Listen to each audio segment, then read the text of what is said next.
Halo Mams, bertemu lagi dengan saya Bidan Suminar, channel edukasi bidan di Indonesia. Nah, di video kali ini saya mau kasih informasi untuk para Mams, yaitu tentang persalinan tiup-tiup dan tentang persalinan ngeden. Jadi tiup-tiup versus ngeden ya.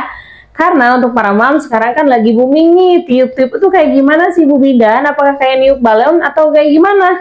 Nah, sebelum berlanjut ke videonya, jangan lupa ya ditekan tombol subscribe-nya agar video ini semakin berkembang dan semakin bermanfaat. Nah, sekarang kita bahas yuk, Mam. Umumnya, persalinan ini terjadi pada saat usia kehamilan di atas 37 minggu ya.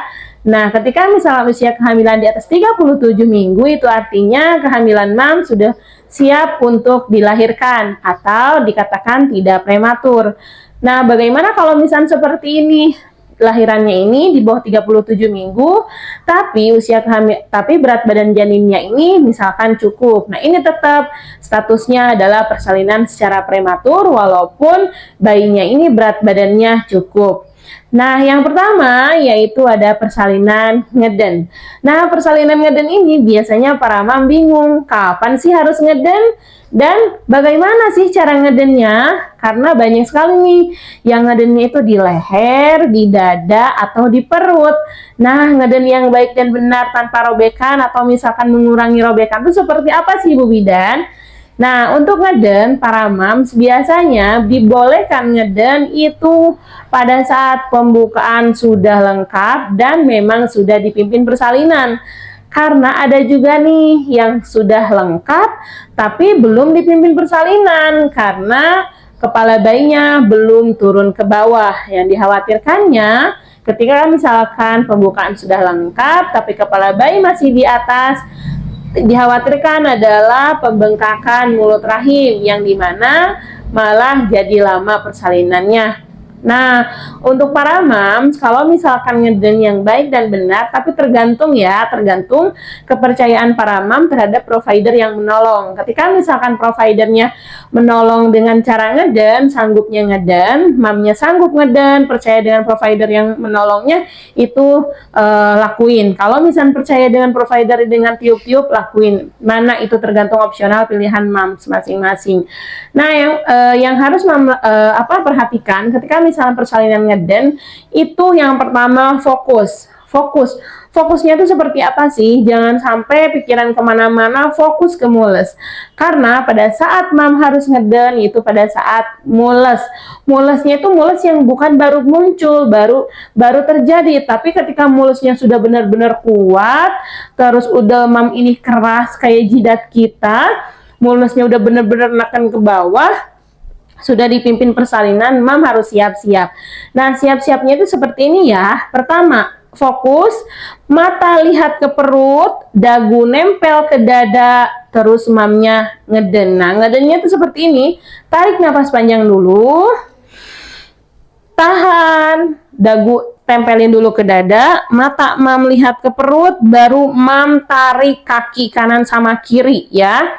Baru mam angkat. Kayak saya contohin ya.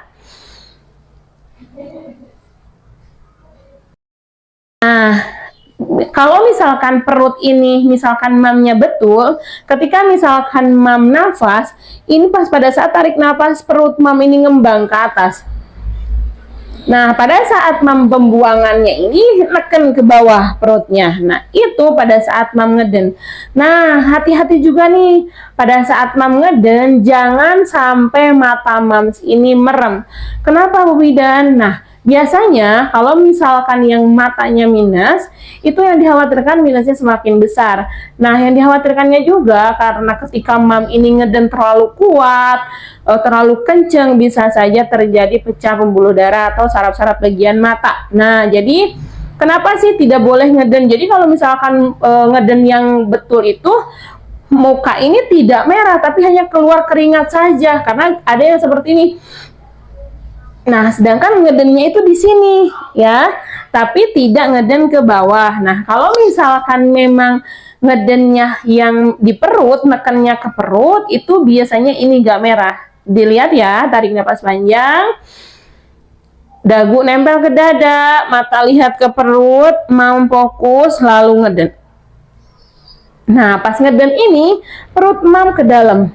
Nah, Bu Bidan, tapi pada saat pelaksanaannya itu susah. Tidak ada yang susah kalau misalkan mamnya terus-terus mencoba, terus-terus belajar, terus yakini di dalam hati bahwa pada saat persalinan akan seperti itu.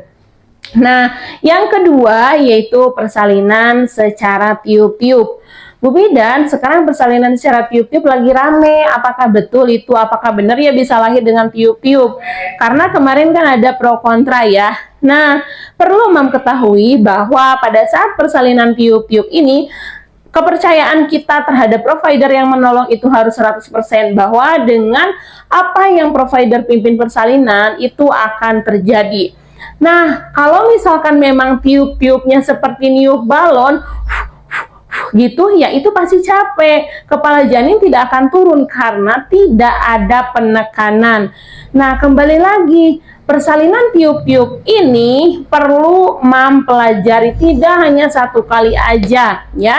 Nah, biasanya pada saat Mam sudah masuk pembukaan, biasanya sudah diajarin bagaimana sih teknik relaksasi pernapasan yang baik dan benar, bagaimana sih agar mamnya minim trauma, bagaimana sih agar mamsnya ini tenang, rileks, santai.